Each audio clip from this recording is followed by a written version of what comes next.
There are increased hopes for more international cooperation over Syria. Now, this follows Iran allowing Russia to use an air base and China now saying that it will offer military help to the Syrian government. Here's RT's Ganich Jikan with details. We're learning that China is seeking closer military ties with Syria. A senior Chinese military official just visited Damascus, where he met with the Syrian defense minister. According to the agency, the Chinese and Syrian officials also talked about the possibility for China to provide military training and humanitarian aid to Syria. This talk about the possibility of China providing military training to Syrian government forces marks a change in China's more detached approach to the war in Syria. China had previously praised Russia's role there, but it may now provide more specific support to the fight against terrorists. The Chinese news agency also reported that while in Damascus, the Chinese military official also met with the Russian general. So you have a potential alliance forming not only with China, but also with Iran. This weekend, Russian jets delivered their first airstrikes on terrorist targets in Syria, operating from an Iranian airbase. The bombers took off from Hamadan airfield to attack ISIL and al-Nusra facilities in Aleppo, Deir ez-Zor, and Idlib provinces. The Russian Defense Ministry said the strikes had eliminated 5 major terrorist weapons depots and training compounds in the area. So you have a strategic cooperation between Russia and Iran in Syria, and we may now add China to that alliance. The difference between this alliance and the U.S.-led anti-ISIL coalition would be that to go after terrorists, Russia, Iran, and China are supporting the Syrian army, while the U.S.-led coalition is supporting rebel forces in Syria. The problem is those rebel forces sometimes join forces with terrorists, and it becomes difficult to distinguish them from terrorists. Until now, the largest international force fighting in Syria was the coalition headed by the US. It also comprises the UK, France, Saudi Arabia and numerous other countries backing the rebels. But recent developments point at the possible rise of a new coalition, one supporting the government forces. Iran's already on board, but it could also include China as well as Turkey, particularly after the recent breakthrough in relations between Moscow and Ankara.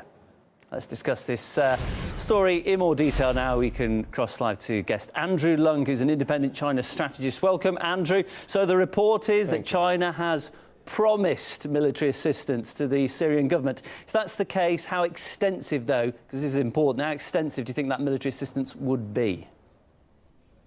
Well, this is really a breakthrough in China's strategies in the Middle East. And that appears to be more coordination with countries like Russia. I think that this is greatly in China's interest to stabilize the region. There are 3 kind of reasons. The first, of course, is China sees herself as one of the great powers, and as befitting her status as a great power, there is the responsibility to maintain peace and stability in a very important region in the world.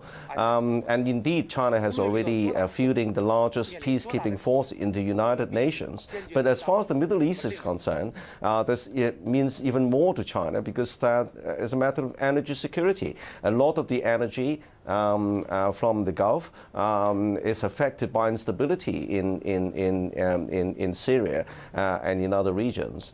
And thirdly, of course, China has recently launched this One Belt, One Road initiative, connecting Central Asia, certain parts in the Middle East and Europe to China through infrastructure. And this is China's grand plan, as it were. So from all these points of view, is it really in China's interest to play a larger role.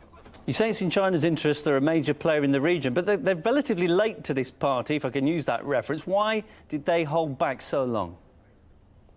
Well, because in the beginning you can see that the whole region is in a great turmoil. There is not just a black and white kind of thing between the Western-led bloc, as it were, and the bloc led by Russia, but there are other forces at play, and the Middle East and Syria in particular is being used as a proxy theater for rivalry between the Shiites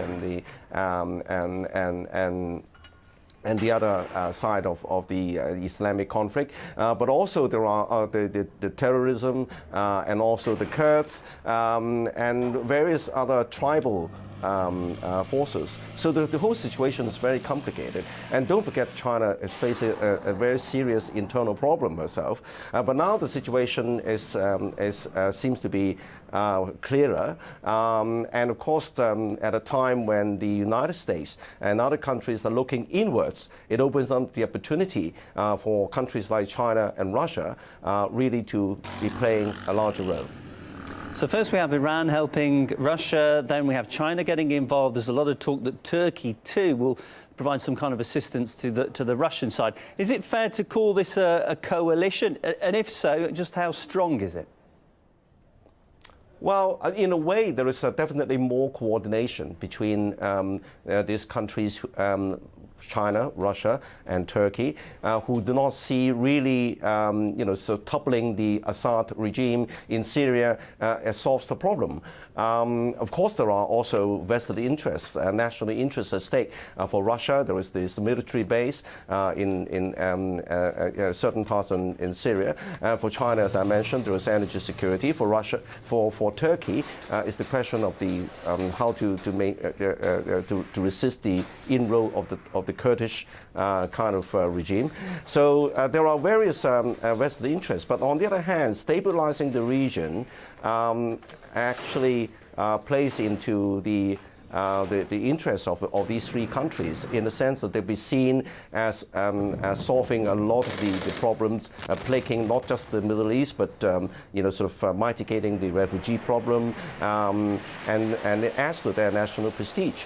But I don't think that there's a kind of military bloc against the West, because for the Western countries, they see that things can be solved just through the military.